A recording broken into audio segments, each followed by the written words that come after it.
The first thing I saw wasn't the ocean, it was her laugh, loud and sharp, not the soft one she used to save for me, and I stood there outside the Miami hotel with my suitcase in my hand watching Vanessa step out of a black rideshare, and she wasn't alone, so I forced a smile and said, "Vanessa?" And she turned, surprised for a second before grinning, "Jake. You made it early," and I nodded, "Yeah, flight landed ahead of schedule." Then I looked at him, tall, relaxed, sunglasses on like he owned the place, and he didn't look confused or awkward, he looked comfortable, and Vanessa touched his arm like it was nothing. "This is Trevor. He came with me," and I repeated slowly, "Came with you?" While Trevor smirked and held out his hand. "Hey man. Heard a lot about you," and I shook it, forcing calm into my voice. "Funny? I haven't heard anything about you," but Vanessa laughed like I had made a joke. "Jake, don't start. He's just a friend," and I echoed her words, "Just a friend?" And she nodded quickly. "Yeah, we ran into each other before the trip and it just made sense to travel together." So I stared at her and asked, "You didn't think to tell me?" And she rolled her eyes. "I didn't think it was a big deal," while Trevor chuckled, "Relax man. It's Miami, not a courtroom," and I looked at him then back at her. "We're getting married in 2 months," and she snapped. "And? That means I can't have friends?" And I kept my voice low. "That means I shouldn't be meeting your friend for the first time when I land?" But she crossed her arms, annoyed. "You're overreacting already. Can we not do this here?" So I forced a breath and said, "Yeah, sure." "Not here?" And Trevor casually picked up one of her bags. "I'll grab this," like he had been doing it all along, and Vanessa nudged me. "Come on. Let's check in." So we walked inside, but I felt like I was following them instead of walking beside her, and at the desk she leaned toward Trevor. "Make sure they have the ocean view," and he smiled at the receptionist. "I got it." So I stepped forward. "I already booked our room," but she didn't even look at me. "Oh, right. Well, we might need an extra key then," and I asked, confused, "Extra key?" And she sighed like I was the problem. "Jake, it's not that serious. Trevor just needs a place to crash," and I stared at her. "He can't get his own room?" But Trevor laughed. "Why waste money?" And I asked her quietly, "Why didn't you ask me before deciding that?" And she finally met my eyes with irritation. "Because I knew you'd act like this." So I said, "Like what?" And she replied, "Possessive. Dramatic. Insecure," and I nodded slowly, "Right?" While the receptionist handed her the keys and she gave one to Trevor without hesitation. "Here," and he winked at me, "Appreciate it," and something twisted inside my chest, sharp and heavy, and we walked toward the elevator in silence until Vanessa nudged me again. "Are you seriously going to sulk the whole trip?" And I said quietly, "I'm not sulking," but she snapped. "Then fix your face. You're making this weird." So I let out a small laugh. "I'm making this weird?" While Trevor stepped into the elevator first. "You guys coming?" And we followed, Vanessa leaning against the wall scrolling her phone while Trevor stood close enough that their shoulders brushed, and I stared at the floor until he spoke. "So, Jake, what do you do?" And I answered, "I work in finance," and he nodded, "Nice. Explains the stress," and Vanessa snorted, "Tell me about it." So I looked at her. "You've been stressed too," and she replied flatly, "Yeah. Because of the wedding?" And before I could stop myself I asked, "Or because of him?" And she froze, glaring, "Don't do that." And I asked, "Do what?" And she said, "Embarrass me," while Trevor raised his hands. "Hey, I don't want to be in the middle of anything," and I said quietly, "You already are." Just as the elevator doors opened and Vanessa walked out first. "I'm going to the room. You can either join me or keep being difficult." And Trevor followed her without hesitation, leaving me standing there for a second before I stepped out too, and inside the room she dropped her bag on the bed. "We're here to have fun. Can you try that?" And I set my suitcase down slowly. "I thought this trip was for us," and she replied quickly, "It is. You're just making it something else." While Trevor leaned against the balcony door. "The view's insane by the way," and I nodded without looking. "I'm sure it is," and Vanessa exhaled loudly. "Jake, please don't ruin this." So I forced a smile. "I won't," and she asked, "Promise?" And I said, "Yeah, I promise," because in that moment I realized if I stayed angry I'd lose more than just her. So I smiled, picked up my phone, turned slightly away, opened the airline app while Trevor said something behind me and Vanessa laughed again, and my thumb hovered for a second before I booked the earliest flight home, and when she asked, "Everything okay?" I turned back, still smiling, and said, "Yeah, everything's perfect." I kept smiling even when every second felt like something inside my chest was being pulled apart slowly, and Vanessa said, "Come on Jake, loosen up," like nothing was wrong, like I wasn't standing there watching Trevor pull her chair out for her at dinner. So I sat down across from them and said, "Yeah, I'm good," while Trevor leaned back, grinning, "You don't look good man," and Vanessa rolled her eyes, Ignore him, he's just tired, but I shook my head, no I'm fine, even though I wasn't. And the waiter asked, what can I get you? And before I could answer Trevor said, Vanessa will have the grilled salmon, right? And she smiled at him, yeah exactly, and I stared at her, you didn't even look at the menu, and she shrugged, he knows what I like, and something in me twisted harder but I forced a laugh, of course he does, while Trevor glanced at me, relax Jake it's just food, and I nodded, yeah just food, but nothing felt small anymore, not the way his hand brushed her arm when he passed the water, not the way she didn't move away, not the way she laughed at everything he said like I wasn't even there, and at one point Vanessa said, remember when Jake got lost on the way to my parents' house? And Trevor laughed, seriously? And I said quietly, it was one time, but she kept going, he's terrible with directions, and Trevor added, good thing Vanessa has someone to guide her now, and they both laughed while I stared at my plate, gripping my fork tighter than I needed to. Then Vanessa looked at me, why are you being so quiet? And I said, I'm just listening, and she frowned, you're being weird, and I replied, am I? And Trevor smirked, a little, so I leaned back and said, maybe I just don't think this is funny, and Vanessa sighed loudly, here we go again, and I looked at her, no not again just now, but she shook her head, you're making everything uncomfortable, and I said, I didn't bring another person on our trip, and Trevor raised his hand slightly, hey don't drag me into your issues, and I replied, you walked into them, and Vanessa snapped, Jake stop, so I stopped not because I agreed but because I realized arguing would only make me look like the problem she was already painting me to be, and after dinner she grabbed Trevor's hand lightly and said, let's take pictures on the beach, and I followed behind them again, watching Trevor position her, stand here the light's better, and she smiled at him, you're good at this, while I stood off to the side until she called, Jake come here, and I walked over and Trevor held the phone out, I'll take it, and I stood next to her but she didn't lean into me the way she used to and Trevor said, closer man you look like strangers, and I forced myself to step closer while Vanessa gave a quick smile that didn't reach her eyes, and after the picture Trevor showed it to her first, look at that, and she laughed, that's cute, while I stood there waiting like I needed permission to see my own engagement photo. And later when we walked along the beach Trevor kept talking, so, Vanessa told me about the wedding plans, and I looked at her, you've been discussing that, and she said, it just came up, and Trevor added, big commitment man you sure you're ready? And I answered, I was, and Vanessa shot me a look, what does that mean? And I said, nothing, but it wasn't nothing, it was everything I had been ignoring for months, the late nights she wouldn't answer, the way she turned her phone away, the canceled dinners, the way she said she was busy, but couldn't explain with what, and suddenly all those pieces started fitting together in a way I didn't want to see. So when she said, you're overthinking again, I replied quietly, maybe I wasn't thinking enough before, and she crossed her arms, I'm not doing this. And Trevor sighed, you guys really need to chill, and I nodded, yeah, we do, but I already knew I was done trying to fix something she clearly didn't value. So later that night I stepped out onto the balcony and called Mason, and as soon as he picked up he said, bro you sound off, what's going on? And I said, she brought another guy, and there was a pause before he said, what? And I repeated, she brought another guy on our trip, and Mason's voice hardened, and you're still there, and I looked back inside where Vanessa was laughing with Trevor again, and said, yeah, and Mason said, Jake listen to me, a woman who respects you would never do that, and I closed my eyes, I know, and he continued, you don't need proof, you don't need an argument, you already have your answer, and I asked quietly, so what do I do?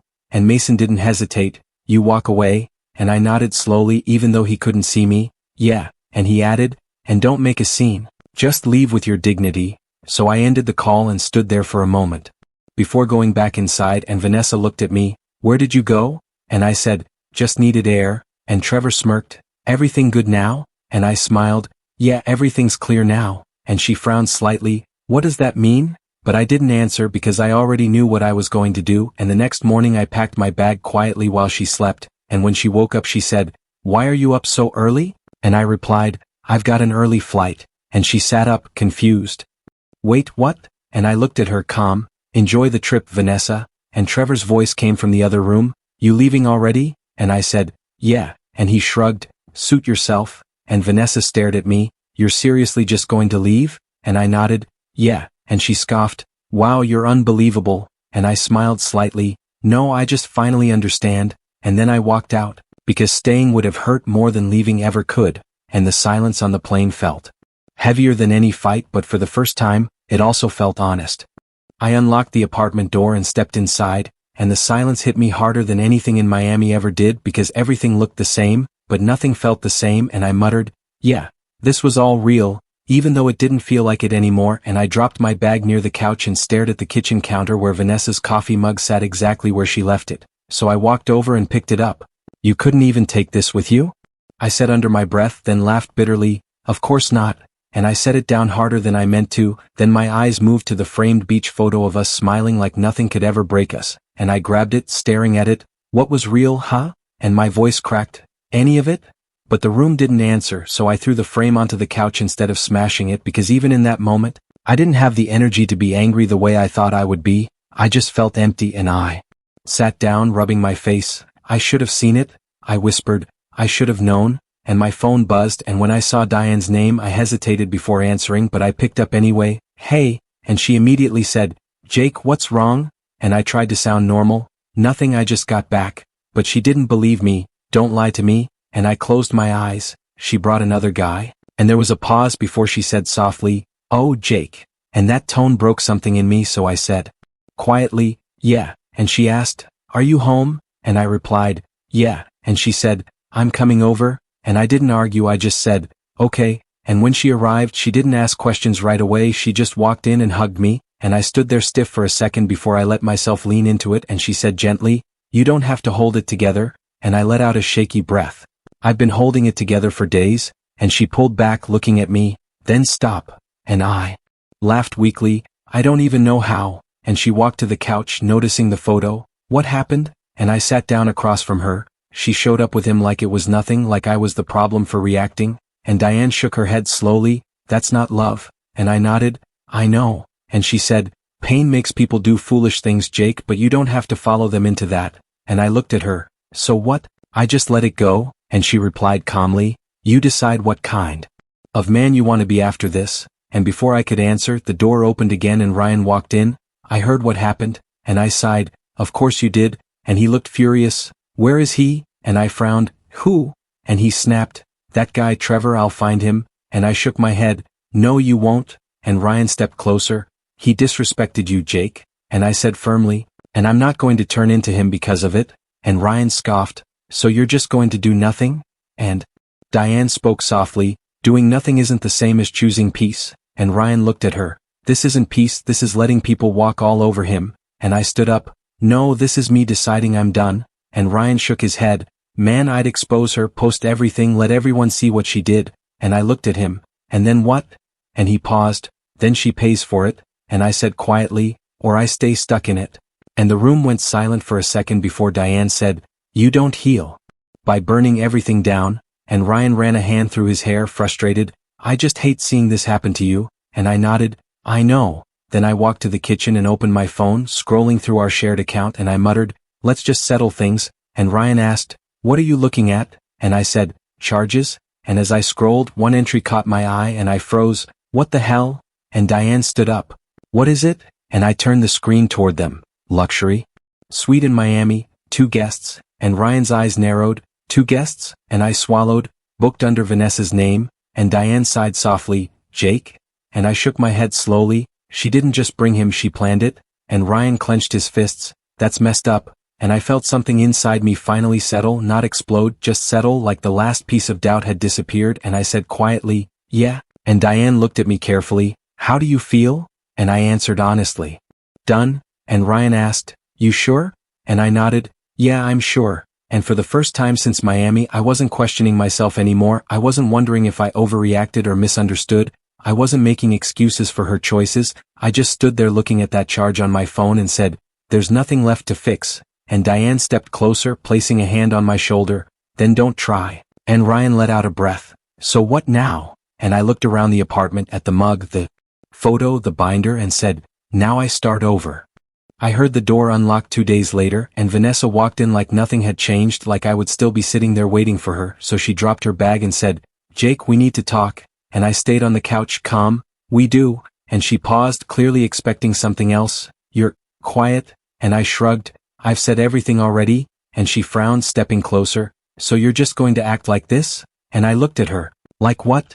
And she exhaled, Cold? And I replied, no, just clear, and that seemed to unsettle her more than anything, so she tried again, softer this time. Listen, Miami wasn't what it looked like, and I nodded slightly. Okay, explain it, and she hesitated before saying, Trevor just ended up coming because plans changed, and I tilted my head. What plans? And she waved it off. It's not important, and I said calmly, it is if you're using it as an excuse, and she crossed her arms. Why are you interrogating me? And I answered, because your story already doesn't make sense, and she snapped. Fine, he asked to join last minute, and I asked, so you didn't know before the trip?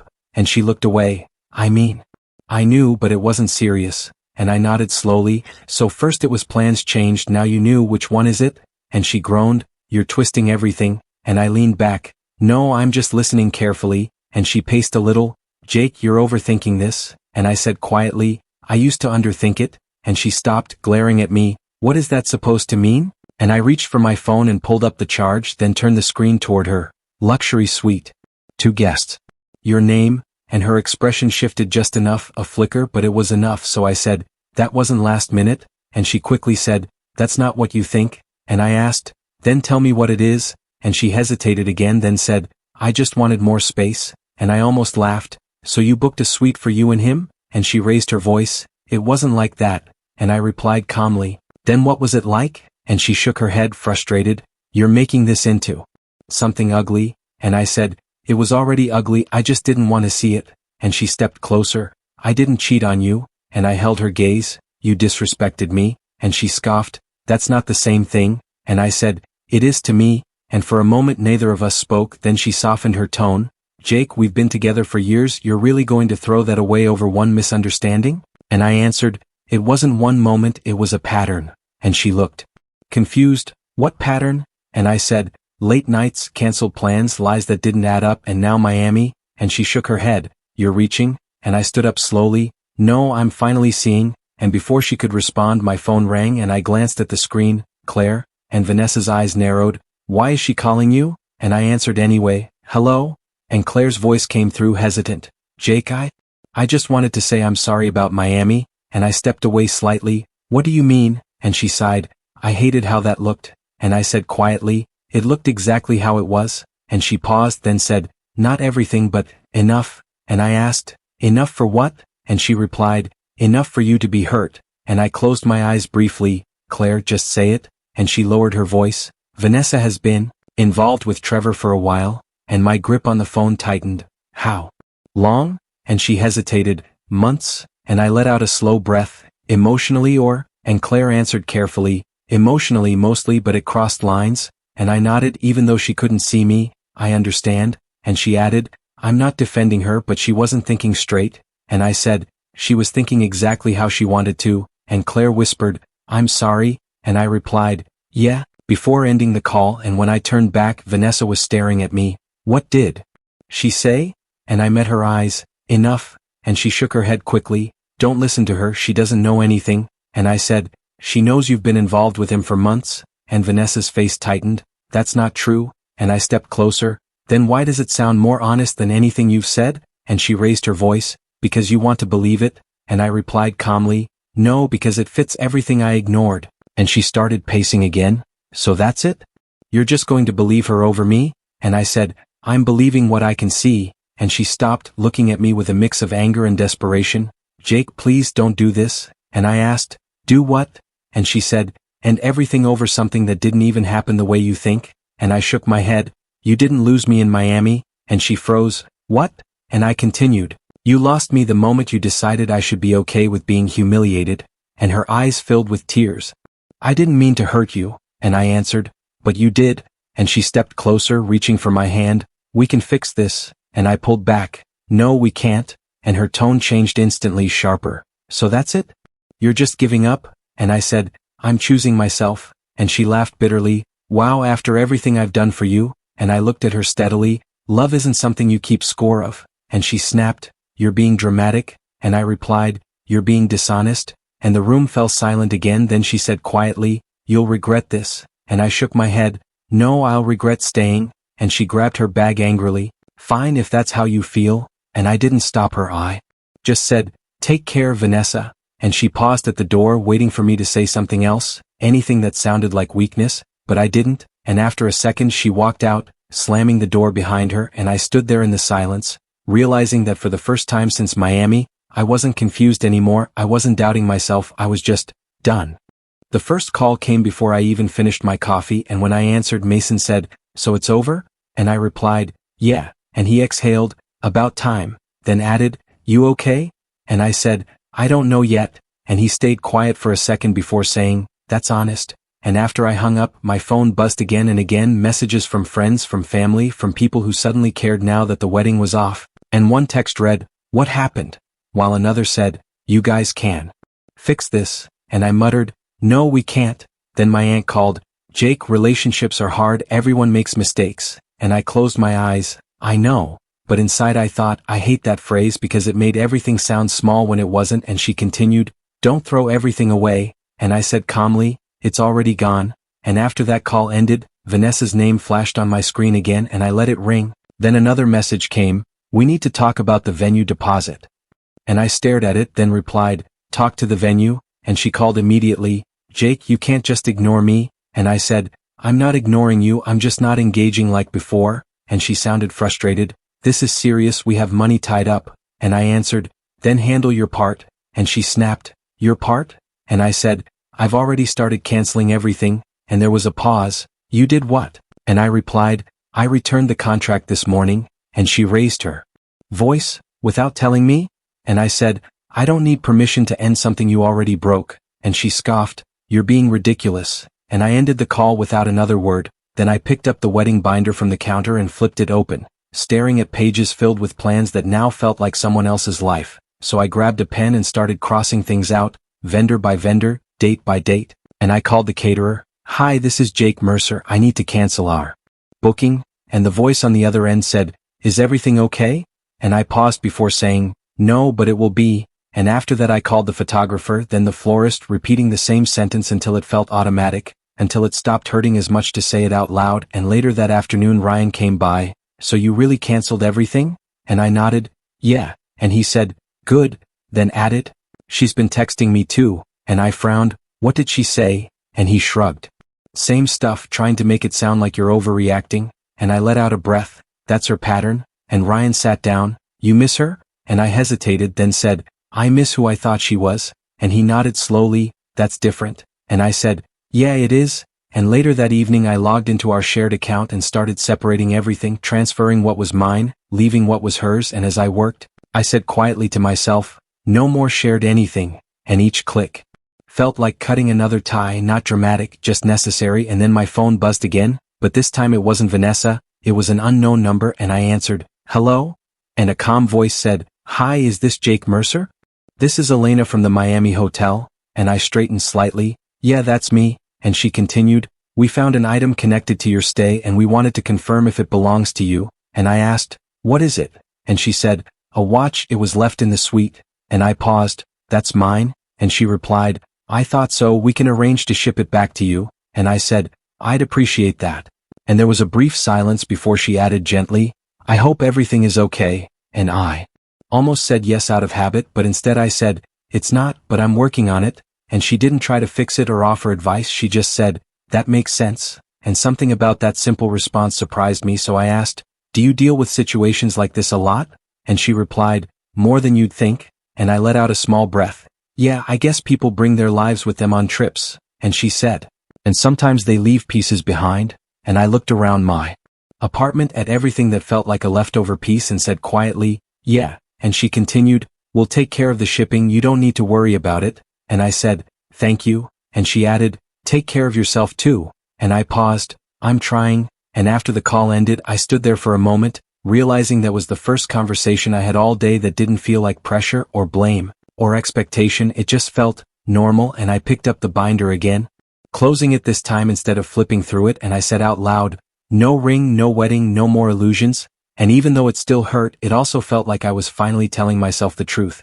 I told myself I was done thinking about Vanessa, and for a while I actually believed it because I filled my days with work, long hours, early mornings, anything that kept my mind busy, and Mason said during one call, "You sound different," and I replied, "I feel different," and he asked, "Better?" and I paused, Clearer, and he nodded through the phone. That's a start. But even with that clarity, the story didn't stay buried the way I wanted it to, because a week later Claire called again. And when I answered I said, "Everything okay?" And she hesitated. "I don't know if I should be telling you this," and I leaned back in my chair. "Then don't," and she sighed. "No, you deserve to know," and I stayed quiet, letting her continue. "Trevor isn't serious about Vanessa," and I let out a small breath. "That doesn't surprise me," and she added, "It's worse than that," and I frowned. "How?" And she said, "He doesn't even take her out publicly, Jake. He keeps things quiet," and I asked, "So she left everything for someone who won't even show up with her?" And Claire said softly, "Yeah," and I felt something shift inside me, not pain this time, just a strange sense of distance, and I said, "That's her reality now," and Claire continued, "She thought he would choose her after Miami," and I closed my eyes briefly, "And he didn't?" And she replied, "No, he didn't," and I nodded slowly. "I figured." And after that call, I sat there for a moment, realizing that whatever they had built wasn't real, it was just chaos feeding on ego. And later that week Mason texted me, "You heard about Vanessa at work?" And I replied, "No," and he called immediately, "Man, it's messy," and I asked, "What happened?" And he said, "She's been showing up late, missing deadlines, and people are talking," and I leaned forward slightly, "Talking about what?" And Mason lowered his voice, "About Miami, about Trevor, about everything," and I let out a slow breath. "Of course they are," and he added, "Her boss, Victor Lang, isn't happy," and I said, "I can imagine," and Mason continued, "He cares about image and this is bad for business," and I nodded even though he couldn't see me. "Yeah," and Mason said, "You didn't have to do anything, man, it's just happening," and I replied quietly, "I know." And after that call I realized something important. I hadn't lost to Trevor. I had stepped out of something that was already broken, and then a few days later I got another unexpected call, and when I answered a calm voice said, "Is this Jake Mercer?" And I replied, "Yeah," and she said, "This is Nora Hale," and I frowned slightly. "Hale?" And she continued, "Trevor's sister," and I sat up straighter. "Okay," and she said, "I heard my brother mention Vanessa and then I heard your name, so I looked into it," and I asked, "Why?" And she answered honestly, "Because I know how he operates." And I stayed silent, letting her speak, and she said, "Trevor likes taking women, Jake?" And I narrowed my eyes. "Why?"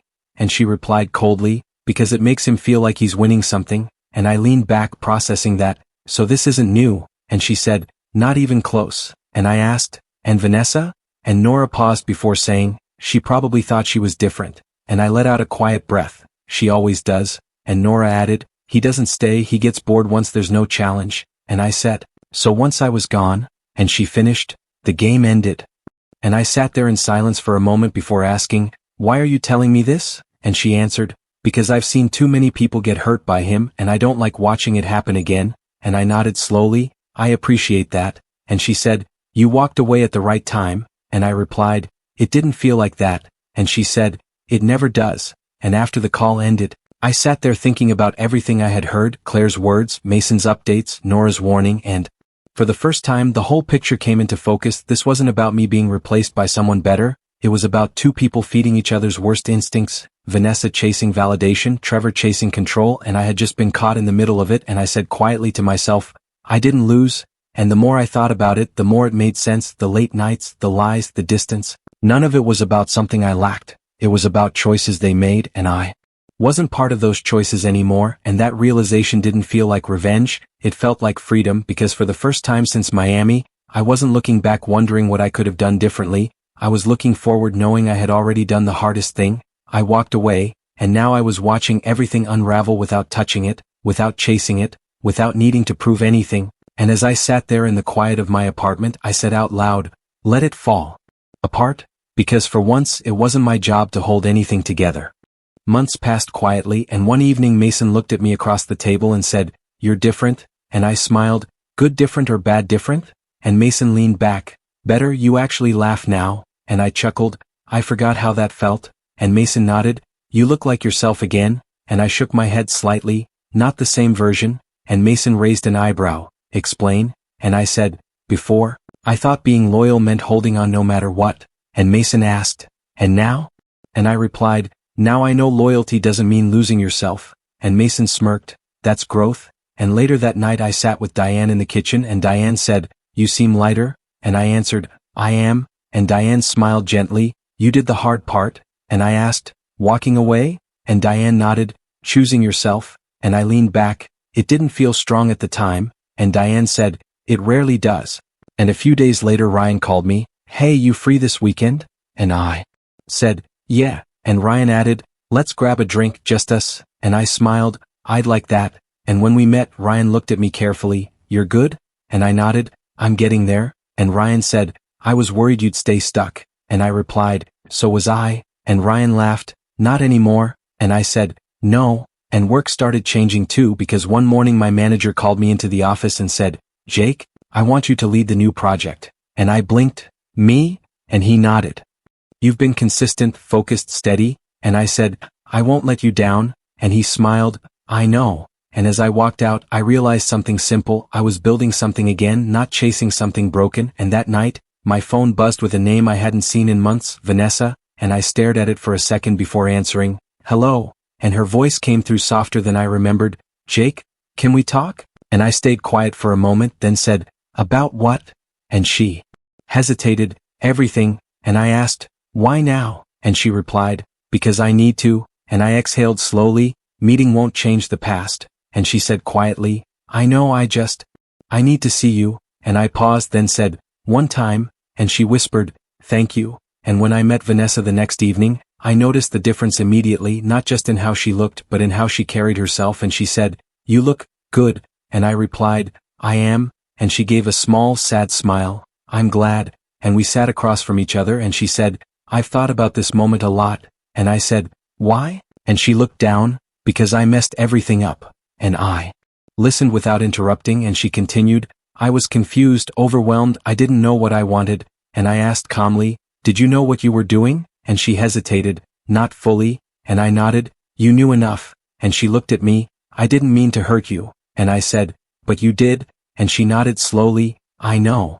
and she leaned forward slightly, I was scared of settling, scared of losing excitement, and I replied, so you chose chaos, and she winced, I didn't think it would end like this, and I asked, how did you think it would end? And she didn't answer right away, then said quietly, I thought I could figure things out without losing you, and I shook my head, that's not how respect works, and she said, I see that now, and I studied her for a moment, do you? And she nodded, tears forming, I've lost everything, Jake, and I asked, everything? And she whispered, you, and I stayed calm, you didn't lose me by accident, and she wiped her eyes, I know, and she added, Trevor, he wasn't what I thought, and I said, I figured, and she continued, he never cared, not really, and I replied, and now? And she looked at me, now I understand what I had, and I nodded slowly, too late, and she flinched at that, is there any chance? And I cut her off gently, no, and she swallowed, you don't even want to try? And I said, trying means going back to something that already broke me, and she whispered, I've changed, and I replied, so have I, and she looked at me searching for something, do you still feel anything? And I thought about it honestly, then said, I feel closure, and that seemed to hit her harder than anything else, and she asked, that's it? And I nodded, that's enough, and she looked down, her voice shaking, I thought if I explained, if I apologized, and I said quietly, apologies don't erase choices, and she nodded slowly, I understand, and we sat there in silence for a moment. Before she said, I'm sorry, and this time I believed she meant it, but it didn't change anything, and I stood up, take care of yourself, Vanessa, and she looked up, tears in her eyes, you too. And as I walked away, I realized something I hadn't expected. I didn't feel heavy, I didn't feel angry, I just felt free because for the first time I wasn't waiting for her to understand my worth, I already knew it. I was halfway through dinner when my phone buzzed and Mason's name flashed on the screen, so I answered, what's up? And Mason said, you heard about Vanessa? And I paused, no, and Mason let out a low breath, it's getting bad, and I leaned back slightly, how bad? And Mason replied, Trevor's already with someone else? And I nodded slowly, that was fast, and Mason added, not just that, he's not even hiding it. And I said, I'm not surprised, and Mason continued, and at work, Victor Lang basically pulled her off major projects after some public mess, and I asked, what kind of mess? And Mason said, argument during a client meeting people noticed, and I exhaled quietly, yeah, and Mason lowered his voice, Claire's done with her too, and I frowned slightly, done? And Mason replied, cut her off completely, and I said, that must have been the last thread, and Mason paused, you feel anything hearing all this? and I thought about it honestly before answering. I feel distant, and Mason said, that's a good place to be, and after the call ended I sat there for a moment letting it settle, not as satisfaction, but as confirmation that everything I had stepped away from was collapsing on its own, and later that night, I heard a knock on my apartment door, and when I opened it, Vanessa stood there, eyes red, holding something in her hands, and she whispered, Jake? And I stayed where I was. What are you doing here? And she held up the photo, the old engagement picture, and said, I didn't know where else to go, and I looked at it, then back at her. You shouldn't have come, and she shook her head. Please just let me talk, and I hesitated for a second before stepping aside. 5 minutes, and she walked in slowly, looking around like she didn't belong there anymore, and she said, everything feels different, and I replied, it is, and she turned to me, voice shaking. I messed up, I know that now, and I crossed my arms slightly. You knew it before too, and she shook her head, not like this, and I asked, then how? And she took a breath. I was scared, Jake, and I raised an eyebrow. Of what? And she answered, of being stuck, of things becoming ordinary, and I said, so you chose chaos instead, and she nodded weakly. I thought I needed excitement, something more, and I looked at her steadily, and now, and she stepped closer. Now I see that what we had was real, and I threw it away, and I didn't respond immediately, and she continued, tears forming, you were the only person who ever truly loved me, and those words hit something deep inside me because months ago, I would have held on to them like they were everything, and I said quietly, I did love you, and she looked up at me, hope flickering, then why can't we fix this? And I shook my head slowly, because love isn't enough when respect is gone, and she wiped her tears. I can change, I have changed, and I replied, change doesn't erase what you chose to do, and she stepped closer again, desperate now. I lost everything, Jake, Trevor, my job position, my friends, all of it, and I said calmly, you didn't lose everything, you made decisions that cost you, and she broke down slightly, I didn't think it would end like this, and I said, that's because you thought you could control the outcome, and she looked at me, voice shaking, I just want another chance. And I took a breath, you had your chance, and she whispered, please, and I said gently, no, and she stared at me, tears falling freely, you don't feel anything? And I answered honestly, I feel something, but it's not what you think, and she asked, then what is it? And I said, it's understanding, and she shook her head, I don't get it, and I explained quietly, I used to think being loved meant staying no matter what, but now I know being used can feel like love if you ignore the signs, and she covered her face briefly, I never wanted to use you, and I replied, but you did, and she nodded slowly, accepting it this time, and I said, I forgive you, and she looked up quickly, hope returning again, you do? And I nodded, yeah, and she stepped forward, then we can, and I stopped her gently, forgiveness isn't reunion, and she froze, what? And I continued, forgiveness is me letting go, not taking you back. And her face fell completely, so that's it? And I said softly, that's it, and she whispered, I thought regret would fix this, and I shook my head, regret isn't a key, it doesn't reopen doors that were closed for a reason. And she broke down fully then, crying openly, and I stood there, feeling the weight of it, but not the pull, not the old need to fix her pain, and after a moment she wiped her face, I understand, and I nodded, I hope you do, and she looked at the photo in her hands, then placed it on the table, you can keep this, and I said quietly, I don't need it anymore. And she nodded slowly, then walked toward the door, stopping for a second before saying, you deserved better, and I replied, I know. And she left without another word, and when the door closed, I stood there in the silence, not feeling empty, not feeling broken, just steady, because for the first time, I knew I hadn't lost anything worth keeping, and that was enough. I didn't realize how much that one moment in Miami would change everything until months later, when I found myself sitting on a plane again, staring out the window, and this time I wasn't running from something, I was choosing where I was going, and Mason had said before I left, you sure you're good going back there? And I smiled, yeah. And Mason raised an eyebrow, same city, same memories, and I replied, different man. And he laughed, I like that, and now as the plane landed I took a slow breath and said quietly, this time is mine, and when I stepped out into Miami again the air felt the same, warm, familiar, but it didn't carry the same weight anymore, and later that day I stood outside the same hotel where everything had started to break and I said to myself, you walked out of here once, and then I added, you were right too. And my phone buzzed, and when I answered, Elena's voice came through, Jake? And I smiled slightly, hey, and she said, you made it back to Miami? And I replied, yeah, work trip, and she said warmly, welcome back, and I asked, "Are you working today?" And she said, "I am," and I paused then said, "Maybe we can grab coffee?" And she laughed softly, "I'd like that." And when I met Elena later she looked the same, calm, steady, and she said, "You look different," and I smiled, "I hear that a lot," and she asked, "In a good way?" And I nodded, "In a real way," and we sat down and she said, "So, how are things?" And I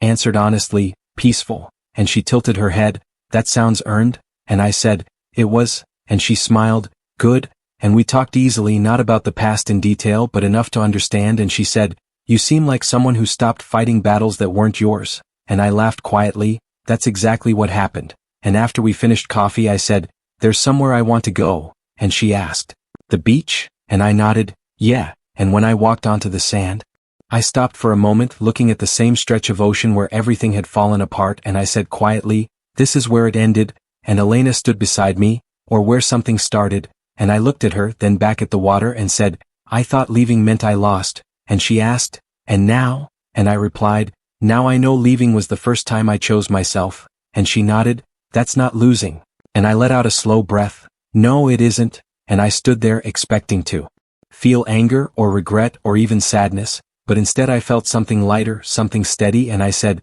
"I don't hate her," and Elena asked, "Vanessa?"